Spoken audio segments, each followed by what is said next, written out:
மீனு யாருமே உன் மேலே நலுங்கு பூசி விட்டா? உனக்கு யாருமே நலுங்கு பூசி விட்டா? தெரிய மாட்டுக்கு. நீ இதெல்லாம் பண்ண மீனாட்சி மேலே ஃபுல்லாக சகதியில் விளையாண்டு மீனாட்சி மேலே அட்டாக் போட்டா. மீனாட்சி மேலே ஃபுல்லாக சகதி. மீனாட்சி குளிப்பாட்டினான். குளிப்பாட்டி நல்லா வெள்ளை பிள்ளை மாதிரி வந்திருக்கா. அவள் நல்லா கடிச்சிட்டி மாதிரி தான் இருந்தா உடம்பு ஃபுல்லாக. வா மீனாட்சி குளிக்கவாமா.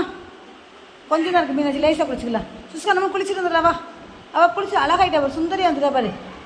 மீனாட்சி சுந்தரியாக வேண்டாமா? ஏட சுந்தரின்னா அழகு தாண்டா, விட்றா. வா மீனு வாமா. யார் மொபைல் பண்ணிவிட்டா? இவர் தான். இவருக்கு இதே தான் வேலை. என்னோட பேட்டரி என்ன தெரியுமா? நல்லா இருக்க திங்ஸ் தான்